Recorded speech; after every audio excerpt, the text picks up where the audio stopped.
Welcome back. And let's talk about Vicious, which is now streaming over on Paramount Plus. That's the new movie that's starring Dakota Fanning. It is a one of those mysterious box type movies, and I don't think it broke any new ground by any means, but it was entertaining nonetheless, and it was pretty good. There are some areas where the movie fell flat, in my humble opinion, but Dakota Fanning was great as usual, and the some of the metaphors were not actually all the metaphors were pretty deep and I enjoyed them. But that's kind of where it ends because the movie falls flat on the horror. It's not scary at all. I wouldn't call it very tense. It's kind of tense. It has some tense moments, but it doesn't have that tense feel outside of Dakota Fanning's acting. And we spent a lot of time with just her in this movie and her mind. But that's my opinion before my overview. And I don't know. I enjoyed it. I would say go watch it, and I think you should go check it out. It's a good movie. But I just want to warn you that it does fall flat on the horror, but great acting, great story, and the metaphors, like I said, what some of the symbolisms in the movie that we're going to talk about later, they really hit home and they're good. It's just this was supposed to be a supernatural, psychological type horror movie, and it wasn't very scary. So, what is Vicious about? Vicious is about Polly, which is Dakota Fanning. She's an isolated, anxious, and scraping by in a big empty house, which she's renting from her sister. And she gets an unexpected visit from a chilling stranger who delivers a cryptic wooden box with an hourglass. We saw a lot of this in the trailer. The movie, honestly, is the trailer to a certain degree. They leave some parts out and it's a little bit mixed up. But, like we saw in the trailer, she's told, survive the night or die. To make it out, she has to place something that she loves, something she needs, and something that she hates into the box. That I learned in the movie, and I will spoil this part before I get to the spoilers, that it changes for each victim. But as the night unfolds, the lines between supernatural horror and internal trauma blur, with each moment becoming more surreal, violent, and claustrophobic. Um, that's the non-spoiler part. That's just my overview. Really good movie. Go check it out. I really enjoyed it. I think that it's about an hour and 40 minutes. It has good pace, really good acting, and it leaves you thinking a lot, but it won't leave you very scared, in my opinion. And if you're trying to see a horror movie, most people are trying to get scared, and I don't think this movie will scare you, but it will make you think and question some things, maybe even in your own personal life. So I will say that about the movie. It does give that effect to it, and it's a little crazy. And let's just get into the spoilers, and then we could kind of hash out the crazy of this. So if you're still watching, this is a spoiler alert because I'm about to spoil the movie to a degree. It'll still be very watchable after this, but I'm just going to hit on some of the key points that made this movie what it was. And like I said, you saw a lot of the stuff in the trailer, and I don't like that about trailers. This is why I try not to watch trailers anymore. Teasers, cool. Full trailers, if you want to enjoy your movie, I would say stay away from it. Most people know what they want to see when they're going to watch a movie, anyways, whether it's in theaters or at home, because we all like certain things, and we even have certain things that we'll try. But catch a teaser, but trailers are just they're too spoilery now, and so I'll go with this. So the movie opens with Polly. She's shown as a struggling insomniac. She has anxiety and she's prepping for a job interview. And she gets a knock at the door. Like the movie jumps straight into it. Knock at the door. It's the elderly woman with the box. She comes in. We can clearly see that some of her fingers are missing because, well, they show us on camera. Polly doesn't see it yet. But that's how the movie jumps off. It jumps straight into it. The lady sits down and basically tells her that you're going to die tonight unless you basically follow the rules of this. Give it something you need, something you love, something you hate. And she basically kind of tells her that the curse is going to be lifted, but we know if you've seen the movie at this point that the curse doesn't really go anywhere that easily.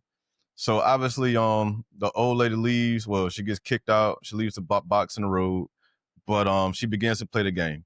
She tries to satisfy the box by putting cigarettes in, and then basically she gets laughed at, by don't put something in the box that you're supposed to hate. So she eventually goes up and gets a cross and put in there. Her father struggled with some type of illness, looked like cancer, and she basically hates God, so she puts a cross in the box, and the box is satisfied for that one. And that was probably the easiest one because the other two get a little bit dicey. Obviously, in these moments, the phone is ringing, getting all these scary moments. She runs to a neighbor house, and she was told not to tell anybody, but she didn't really say anything to this lady. In my opinion, she just said she needed help, and then whatever was controlling everything, basically the lady killed herself right in front of her. So things started to escalate, obviously, and she's having flashbacks and nightmarish images and things just popping off in her mind. And even she at some point probably questions if how much of this is real. But as she's going through her guilt and regrets and the loss that she's had, lost well, after she just saw somebody die in front of her, she's basically forced to interact with different visitors, I'll call them. People that call on the phone, or voices that she hears, or her reflection in the mirror, basically her doppelganger in the mirror. So she's forced to face all that, and she goes through the other two parts. So like I said, what she hates is God, so she puts a cross in the box. What she needs, she thought it was her toe, so she cuts her toe off, but it ended up being her finger. And there the song is ringing in the background, the little piggy song, one little piggy, one this and all stuff like that. That's ringing in the background in a video. I guess it's this president's trying to tell her what they want. And it just shows a little finger sticking up with her. So she cuts her finger off and that gets satisfied. So the other is something that she loves. And this gets a little bit more tricky because after she cuts off her finger, the door opens. And obviously, at this point in the movie, if you've seen it, we know she loves her niece very, very much. This is probably the most important person in her life, um, outside of her sister or whatnot. But jumping into the final act of the movie, she drives over to the house. She basically cuts off her niece's hair and put it in a box and is satisfied. But this is when she found out that, hey, that the curse isn't over and she's still been haunted. She eventually gives this box to some random person. She knocks on the door and basically tricks her way into the house and gives it to this young girl. And the box starts telling her about the girl, and she leaves it with the girl and she's out. So she thinks that it's over, and then the old lady comes back, but now she's kind of all like beat up and scratched up in the face or whatnot. And she basically reveals to Polly that, hey, the curse is never over and that she has to keep playing. I'm not sure how she's going to keep playing when she's basically giving her secrets to the box already. So I'm not sure if the box was going to give her three more things to do that wasn't really explained. So that was kind of a plot hole because you want me to keep playing the game, but why? So why do I have to keep playing it? It shouldn't just be explained as, oh, it's a curse that never goes away. But if I fulfill what the curse needed, why am I still cursed? So plot hole there. Didn't really get that point. Or if they did make that point, I missed it. So please leave down in the comments what that point was. But basically she says fuck it and she stops playing the game. She lets the hourglass run out, and then she wakes up and the curse is gone. Or is it? Because she rushes over to her sister's house, everybody's alive. She sees the neighbor that killed herself, she's alive. This is when her character starts questioning how much of this is real. So she runs to the person's house that she gave the box to. She opens the door, says, oh, me and my family just came back from out of town or whatever. And she closed the door. So I Polly thinks that it's over. So they reveal at the very end that the girl has basically killed her people, and it looked like her parents, but it was kind of blurry in the background, and she's sitting in front of the box. And honestly, she kind of looks more like she's enjoying what's going on, and then movie fades out or whatnot. But what do you guys think about this film? I enjoyed it. Like I said, it's not very scary. I love the metaphors of giving up something that you love, hate, and need, because that would vary from person to person, even if the rules were just those. Um, I think Polly and her character, played by Dakota Fanning, were great. Showing what a depressed person would look like.